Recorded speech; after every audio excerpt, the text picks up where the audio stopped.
안녕하십니까. 첫 번째 동영상에 이어서 두 번째 동영상을 시작하도록 하겠습니다. 두 번째 동영상에서는 프로그램 실행을 통한 결과를 보여드리고 그 프로그램을 어떤 식으로 실행하였는지 그리고 어떻게 코드를 작성하게 되었는지에 대한 코드 설명 순으로 이어서 설명을 하도록 하겠습니다.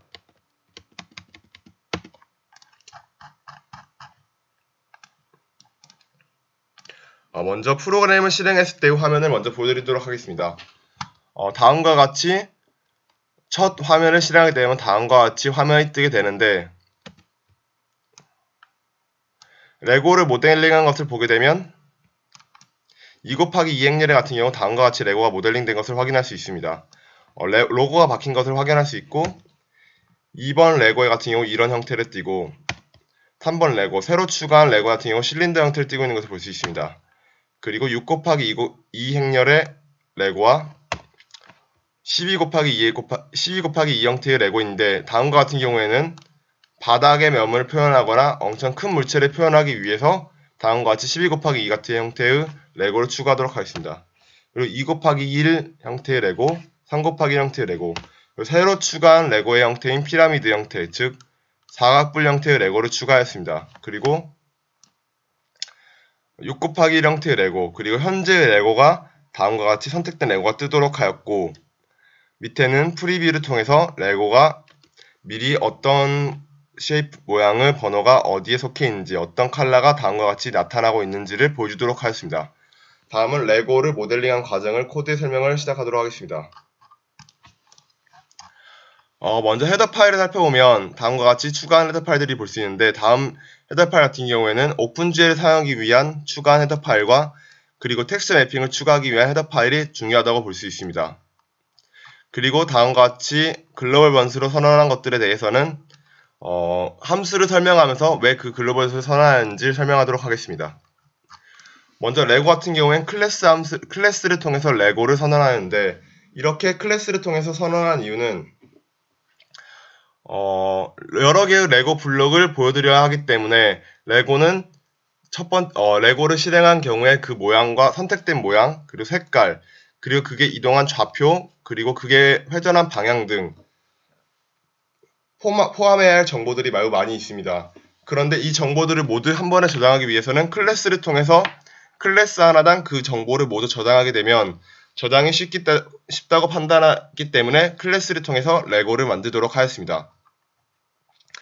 다음 레고 컬러 셀렉 함수입니다. 다음 같은 경우에는 셋 레고 컬러를 통해서 레고 컬러가 선택된 경우에 레고 컬러 같은 경우에는 프라이베이트 함수에서 선언한 변수들입니다. 레고 컬러 선택한 경우에 그 레고 컬러가 int a로 들어가서 레고의 컬러가 선택되도록 하였습니다. 그리고 get 레고 컬러입니다. 이거 같은 경우는 처음엔 추가하지 않았으나 저장과 불러오기 등 로드와 세이브를 구현하기 위해서는 저장을 할 경우에 어떤 레고 컬러가 사용되는지에 대한 리턴 값이 필요하였기 때문에 int형 함수를 통해서 레고 컬러를 리턴하여서 그 리턴된 값을 저장할 수 있도록 하였습니다. set 레고 쉐이프 같은 경우 set 레고 컬러와 같은 동일한 형태를 띠고 있습니다. rotate와 translate 또한 같습니다. 그리고 여기 rotate 같은 경우에는 리턴 값으로 이 4개를 한 번에 주기가 힘들다고 판단하였기 때문에 따로따로 리턴 값을 주도록 하였습니다. translate 또한 동일하게 사용하였습니다. 그리고 여기서 get 레고 rotate 같은 경우에는 select된 rotate에 대해서 이동하는 만큼을 rotate 하는 걸 표현하였습니다. 다음 함수를 불러오게 되면 최종적으로 rotate 된 결과가 나타나도록 표현하였습니다. translate 또한 같은 함수입니다. draw cube 함수입니다. 직각 기둥을 그리는 함수입니다. 먼저 레고 컬러 셀렉트를 선언하여서 직각 기둥의 색깔이 어떤 식으로 표현될 것인지를 표현하도록 하였고 그 다음 텍스처 매핑을 통해서 텍스처 ON이 될 경우에는 아까 전에 결과화면에서 보았던 로고를 표현할지 안 할지 여부를 판단할 수 있습니다. 키보드 X를 통해서 만약에 키보드 X를 누르게 되면 텍스처가 ON이 된다면 그 로고를 나타낼 수 있도록 하였고 그렇지 않은 경우에는 로고가 나타나지 않도록 하였습니다. 앞부분에만 로고를 나타낼 수 있도록 하기 위해서 앞부분에만 텍스트 매핑을 하였습니다. 그리고 여기서 A와 B 형태를 띈 것은 플롯 값으로 A와 B 값을 받도록 하였었는데 이 A 값에 따라서 이게 아랫면을 기준으로 했을 때 A 값 곱하기 2가 세로의 길이가 되고 B 값 곱하기 2가 가로의 길이가 됩니다. 다음과 같이 설정할 수 있도록 한 이유는 이 드로우 큐브 함수 하나를 통하여 여러 개의 레고를 그릴 때 직각 기둥을 원하는 형태로 편하게 그릴 수 있도록 하기 위해서입니다. 높이는 16으로 고정을 하였습니다. 드로우 피라미드 함수입니다. 위에 같은 경우 직각 기둥을 그렸다면 이 함수 같은 경우에 사각부를 그리는 함수입니다. 새로 추가한 창의적인 레고라고 볼 수 있습니다.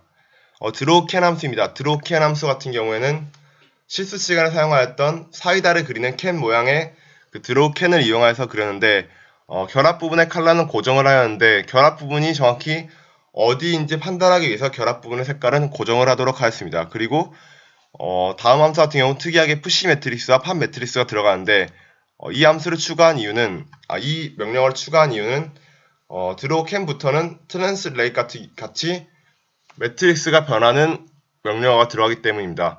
여기서 매트릭스를 그냥 트랜스레이트 시키게 되면 전체적인 매트릭스가 변하게 되어서 그 이후에 트랜스레이트나 그 이후에 드로우하는 경우에 모두 영향을 끼치기 때문에 푸시 매트릭스를 먼저 하여서 현재의 매트릭스를 저장한 다음에 그 이후에 트랜스레이트를 하게 되면 트랜스레이트 한 이후에 변화된 매트릭스에 대해서 다시 팝 매트릭스를 통해서 변화되기 전으로 돌아갈 수 있기 때문에 이 푸시와 팝을 이용하면 그 다른 함수들의 매트릭스에 영향을 끼치지 않도록 하기 위해서 다음과 같이 함수를 설계하였습니다. 드로우 레고 1 같은 경우에는 먼저 드로우 큐브를 통해서 직각 기둥을 그리게 되고 난 푸시 매트릭스를 통해서 위에서 설명한 것과 같이 다른 레고에 영향을 끼치지 않도록 하고 로테이트를 통해서 드로우 캔이 원래는 가로로 누워있는 경우이나 세로로 돌려줄 수 있도록 하였습니다. 그리고 2 곱하기 2행렬이기 때문에 드로우 캔 결합 부분을 4개 그리도록 하였습니다. 3 곱하기 2행렬 또한 두 줄이 늘어났을 뿐이지 크게 달라지지 않았습니다. 새로 추가한 함수 중에 하나인 실린더 형태의 레고 3 함수입니다. 아까 전에 보았던 원기둥 모양 형태의 레고인데 레고 칼라 실렉을 통해서 먼저 레고 칼라를 선택할 수 있도록 하였고 드로우 캔을 통해서 먼저 그 실린더의 큰 형태의 드로우 캔을 그린 다음에 그 위에 다시 드로우 캔을 통해서 결합 부분을 그리고 그 다음에 가운데 부분은 실제로 드로우 캔 안에서 사용하였던 파티셜 디스크와 실린더 형태를 그리도록 하여서 원기둥 형태의 레고를 띄도록 하였습니다. 드로우 레고 4나 5 같은 경우에는 그 위와 같은 형태로 동일하게 레고를 그렸습니다.